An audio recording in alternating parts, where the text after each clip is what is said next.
రామరాజ్యం channel ప్రేక్షకులకు నమస్కారం. Missing chasing police past Pulivendula అనే అంశంపై విశ్లేషణ. మీ సీనియర్ జర్నలిస్ట్ దేరంగల కృష్ణయ్య. పోలీసులు అంటే కొంతమందికి సులకన భావం ఉంటుంది. ముఖ్యంగా రాజకీయ నాయకులు అనుకోండి, అటు తర్వాత ప్రజలు అనుకోండి.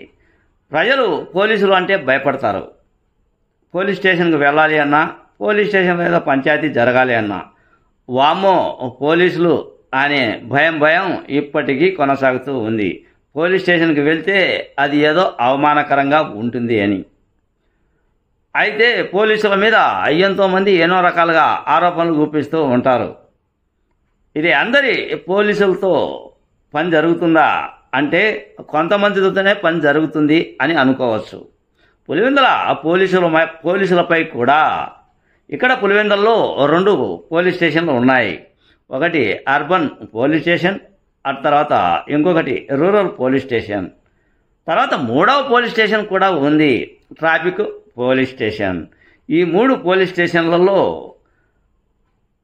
ఏ విధంగా పోలీసుల పని తీరు ఉందో తెలియదు, కానీ మొత్తానికి వీళ్ళ మీద కొంతమంది కొన్ని రకాలుగా ఆరోపణలు చేస్తూ ఉంటారు. వ్యవస్థల మీద, అన్ని వ్యవస్థల మీద, ఉద్యోగస్తులు కావచ్చు, ఆ తర్వాత ఎన్నో రకాలైన అధికారానికి సంబంధించిన రెవెన్యూ కావచ్చు, ఆ తర్వాత ఇతర రకాలైన వ్యవస్థల మీద ఆరోపణలు ఉంటాయి. కొందరు మాత్రమే పనిచేస్తూ ఉంటారు. ఆ పనిచేసే విషయంలో కొంత ఆరోపణలు ఎదుర్కోవాల్సిన పరిస్థితి ఉంటుంది. అయితే ఇటీవల కాలంలో పులివెందుల పోలీస్ స్టేషన్పై కొన్ని ఆరోపణలు వస్తూ ఉన్నాయి. రాజకీయ నాయకులు, అటు తర్వాత కొంతమంది ఏదో విధంగా బురద జల్లే ప్రయత్నం చేస్తూ ఉంటారు. కానీ ఒక విషయంలో శబాష్ అనవచ్చు. ఎందుకు అంటే ఏదో చిన్న సంఘటన, ఇది చిన్న సంఘటన కాదు, ఒక పరిస్థితి, మహిళా పరిస్థితి. ఆ మహిళా పరిస్థితి విషయంలో పోలీసులు ఫాస్ట్గా చేజింగ్ చేశారు. అదే చిన్న విషయమే, కానీ పోలీసులు ఫాస్ట్గా స్పందించారు.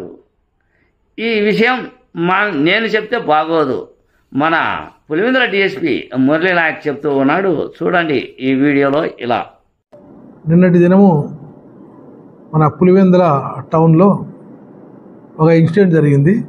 ఏమంటే ఈ రాజకులాయమ్మ ఫిజియోథెరపిస్ట్ అనమాట. ఈమెకు ఒక 2 పిల్లలు ఉంటారు. ఒక 2-3 ఇయర్స్ బ్యాక్ భర్త చనిపోతాడు. మొదటి భర్త సంతానంతో సనా అనే వారు, మహమ్మద్ అరియా అని 2 పిల్లలు ఉంటారు. 5 సంవత్సరాలు, 3 సంవత్సరాలు. మరి తర్వాత ఈ రాజకులాయమ్మ అనే ఆమె అనిల్ అనే అతనితో మ్యారేజ్ చేసుకుంటుంది, సెకండ్ మ్యారేజ్. ఆమెకును వీళ్ళ ఫ్రెండ్ ఒక ఆమె ఉంది, కుమారి, క్యాస్ట్ బై యాదవ. వీళ్ళిద్దరూ, ఈ లేడీస్ రాజకులాయమ్మ అండ్ కుమారి ఇద్దరు ఫ్రెండ్స్గా ఉంటూ ఇక్కడ ఒక ప్రైవేట్ ఆర్గనైజేషన్లో పనిచేస్తుంటారు, జాబ్ చేస్తుంటారు. ఈ ఎయిడ్స్ ప్రోగ్రామ్ దీని మీద, ఆ ఎయిడ్స్ పేషెంట్లకు అందరికీ HIV సోకిన వారికి మాత్రలు అవి సప్లై చేయడం. క్రమంగా వాళ్ళ ఫ్రెండ్షిప్ ఉంటుంది. తర్వాత ఆ సంస్థ నుంచి వెళ్ళిపోయిన తర్వాత కుమారి అనేటువంటి ఆమె బయటకు వెళ్ళిపోతుంది. ఆమె యాక్టివిటీస్ వేరే ఉన్నాయి కాబట్టి. అండ్ ఈ రాజకులాయమ్మ కూడా అదే రకంగా ఉంటూ ఫిజియోథెరపిస్ట్ ఇక్కడ పని చేసుకుంటూ ఉంటుంది. ఇద్దరు అప్పుడప్పుడు మాట్లాడుకుంటుంటారు బాగానే. తర్వాత ఈ రాజకులాయమ్మ 2వ మ్యారేజ్ చేసుకున్న తర్వాత అనిల్ అనే తనకి ఆమె గర్భం దాలుస్తుంది. ఇప్పటికి 10 days బ్యాక్ ఈ అమ్మాయిని డెలివరీ చేయించడానికి కులాయమ్మకు మన రిమ్స్ హాస్పిటల్ కడప తీసుకెళ్తారు. ఒక 4-5 days బ్యాకే ఆమె ఇంటికాడ ఉంటుంది. వీళ్ళు ఫ్రెండ్స్ ఇద్దరు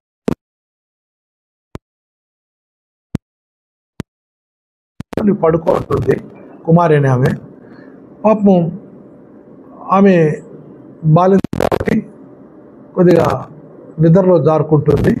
ఒక 2 o'clock ఆ ప్రాంతంలో లేచి చూస్తే వాళ్ళ ఫ్రెండ్ కుమారి అండ్ 10 రోజుల బాబు కూడా ఇద్దరు కనపడరు. వాళ్ళ బంధువులకు వాళ్ళకి వెళ్ళి చెప్పడం జరిగింది. మా దగ్గర రాత్రి 7 గంటలకు కేసు రిపోర్ట్ అయింది. దాని మీద ఆ అమ్మాయి యొక్క కొన్ని విషయాలు సేకరించాము. ఆమె ఫస్ట్ ఆ బాబుని తీసుకొని పోయి ఆటోలో పోవడం, ఆటోలో నుంచి నగిరిగుట్టకల పోవడం, నగిరిగుట్టకల నుంచి కొద్దిగా టౌన్లో తిరగడం అట్లుంది. కొద్దిగా సెర్చ్ చేస్తున్నాము.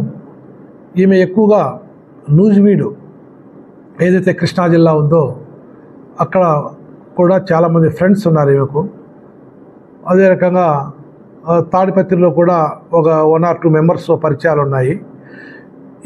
ఈమె యొక్క కాల్ లిస్ట్ ఆధారంగా ఎవరెవరితో ఈమెకు ఫ్రెండ్షిప్ ఉంది వాళ్ళందరినీ తీసుకురావడం, విచారించడం జరుగుతుంది. ఈ కేసు త్వరలోనే ముగింపు పలుకుతాము. ఇప్పటి వరకు కృష్ణా జిల్లా నూజివీడు కల్లా అక్కడంతా 2 టీములు, ఎవరైతే ట్రాఫిక్ ఇన్స్పెక్టర్ ఉన్నారో హజ్వలి అండ్ ప్రస్తుత ఇక్కడ ఇన్స్పెక్టర్ ఉన్నటువంటి జాన్ బాషా, వాళ్ళిద్దరూ నైటు ఐడి పార్టీ కానిస్టేబుల్ తీసుకొని పోయినారు. దే ఆర్ సర్చింగ్, అక్కడ చూస్తున్నారు. ఇక్కడ లోకల్గా ఎన్వి రమణ రూరల్ సిఏ గారు తన సిబ్బందితో ఇక్కడ ఎవరెవరు ఫ్రెండ్షిప్ ఉన్నారు ఆమెతో, వాళ్ళ కాంటాక్ట్ నెంబర్స్ ఏమి, వాళ్ళ బంధువులు ఏమని, ఏం కథ అంత అని చెప్పి మేమంతా ఇక్కడ చూస్తున్నాము. ఈ కేసు కొద్దిగా ఛాలెంజింగ్గానే తీసుకున్నాము. ఈ కేసును త్వరలో ముగింపు పలుకుతాం.